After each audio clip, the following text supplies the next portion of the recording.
Welcome back to another edition of Arizona Wildcats Insiders Podcast. I'm your host, Troy Hutchison, and we are officially here. It is game day for Arizona as they get set to take on Hawaii to kick off their 2025 college football season. Mind you, Hawaii is already 0-1 after suffering a loss to Stanford. The Wildcats enter week one to play their first game, second year of the Brett Brennan era.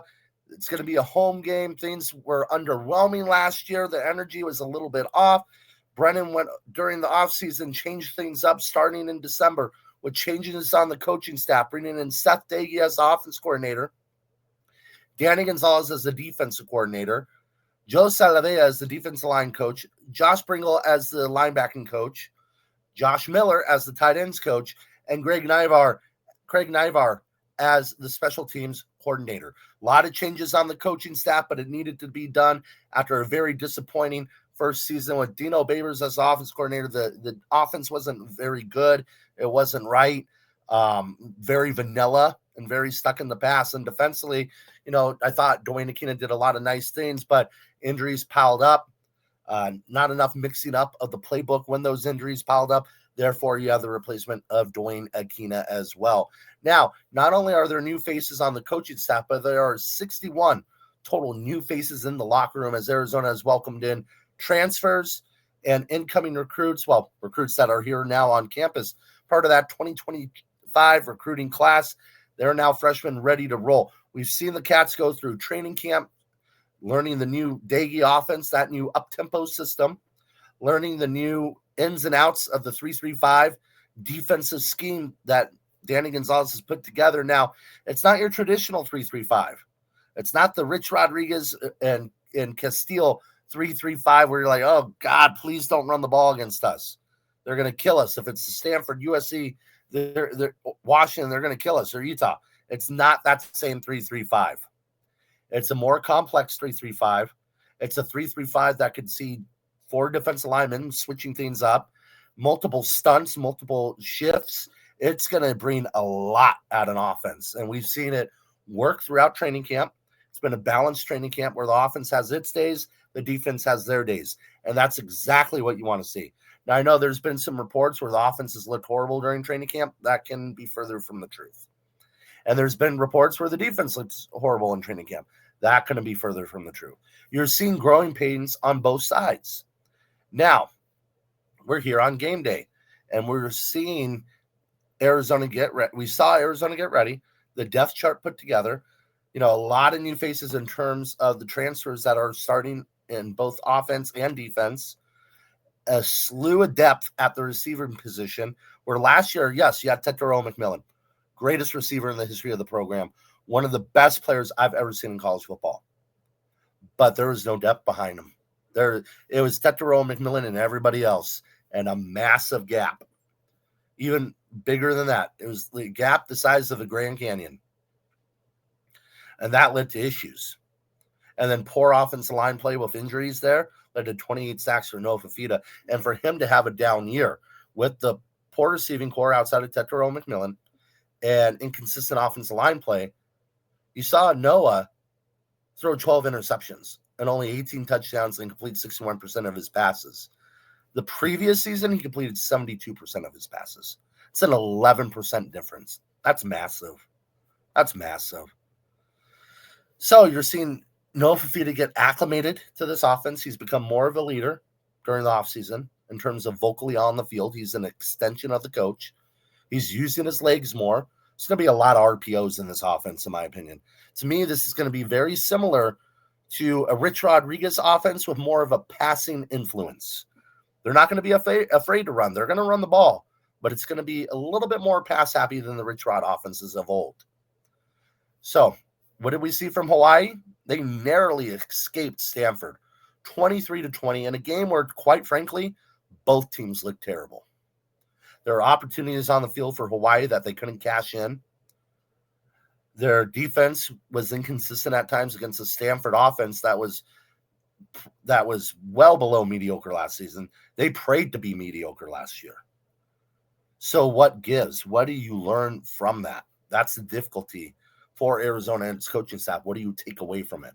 You have some playmakers at the receiving position, a true freshman quarterback that, yes, he did struggle at times, and yes, he got hurt, but overall, not a bad performance for a first college football game. And a defense that is gritty, but I'm not sure it's extremely talented. So what does that equivalent to?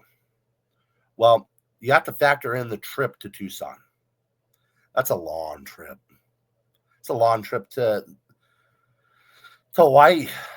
So to take the trip to the mainland, man, that's difficult. And I know they do it all the time. Obviously, they're in the Mountain West. They do it all the time. But it's still difficult. It's not easy. And you're coming from the weather in Hawaii, that beautiful, luscious weather that everybody loves, to the heat of Tucson. Yes, it's 7:30 at night. Guess what, guys? It's still going to probably be around 95 degrees. That's not easy. I don't care if the sun's up or down. If you're not used to it, you're not used to it. And how do you put that in your practice? How do you implement weather if you're Hawaii? Really can't.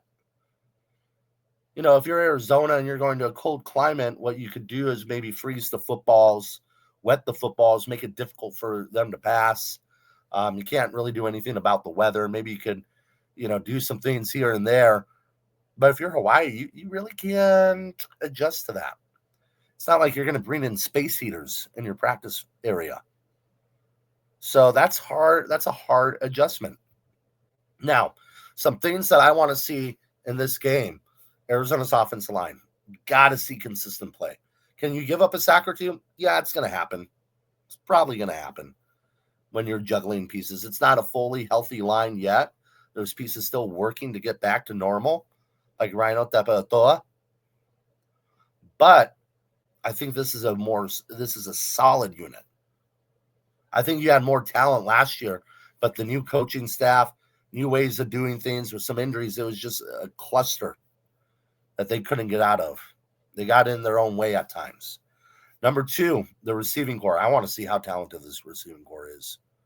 I think we've seen a lot in training camp that leads you to believe it's a very deep receiving core, but the proof is in the pudding.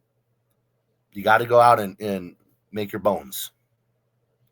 So I want to see how this receiving core does against the Hawaii secondary. They should be able to tear it up, and I expect a big game from them. Number three, and this is just all offensively right now, I want to see the running game take effect. Dino Babers last year felt like he was allergic to run the football. They did not want to run the football, even though they had success. There's games where they're averaging 4 or 5 yards a carry, but they went away from the run. And then you go into the second half, when you get down by a couple scores, it's like, okay, well, you can't run now. So please do not shy away from the run, and I don't think Seth Dagey will. Defensively, I want to see the edge rushing. Trey Smith, you know what you got there. Who will step up for the Wildcats and be that number two? In the secondary, I want to see the younger guys, or the transfers, I should say. Michael Dansby. We've seen transfers come in, have great springs, and then look terrible during the regular season. So I want to see what Michael Dansby is all about. I want to see what Aiden Gaines is all about. I want to see Marquise Groves-Killebrew take another step forward. And I want to see freshman Coleman Patman, who's not in the starting rotation, but I can see getting some playing time. I want to see what he's all about. He's been tremendous this spring. I want to see that. Then you look at the linebacking core. Max Harris. He needs to step up. I want to see somebody step up besides Tay Brown. Tay Brown had a very good year last year, but everybody got hurt. The depth wasn't that good. Nobody stepped up. I want to see somebody step up for Tay Brown. And then you look at special teams. I think the main story is no Tyler Loop. And you're having Michael Salgado Medina listed on special teams, listed on the depth chart as kicker 1 for place kicking and the punter. I want to see how that holds up. I don't know if he'll have a punt or a field goal in this game. I'm sure he will. I'm just saying I don't know off the top of my head. But I want to see how he reacts to doing both, because that's not an easy task. Has it been done before? Yes, but it's not simple. And then lastly, I just want to see how the cohesion is on the sideline. I know that's a little bit difficult to see, but I want to see how the coaching staff interacts with the players, how they interact with each other, who's in the press box, who's on the field. I want to see that kind of stuff, and just the overall rhythm of the game. And I want to see Seth Dagey, what his MO is going to be. What mindset are you going to put out there on the field? What is going to be your calling card offensively? We saw Kevin Sumlin never establish really an identity offensively, and it killed them. It killed them. You couldn't tell me what Kevin Sumlin's offenses were doing. Rich Rod, up-tempo, run it down your throat.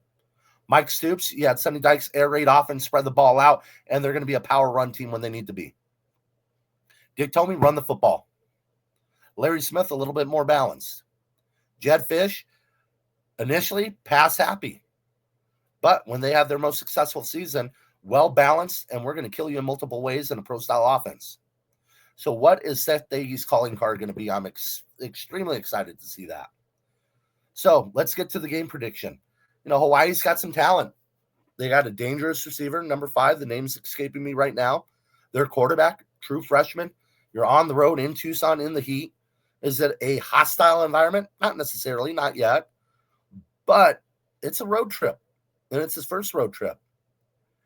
And their offense line was inconsistent against Stanford. Their defense, inconsistent against the poor Stanford offense. So with that being said, the spread, I think, last time I saw was 16.5. Arizona covers, ladies and gentlemen. Arizona covers that. It's going to be close at first. I think it's going to be close midway through the third quarter. And when I say close, I mean like a 10, 14-point game. But I think Arizona and then blows out Hawaii. They win 45-21, locking in their first win of the season and get a step towards the right direction.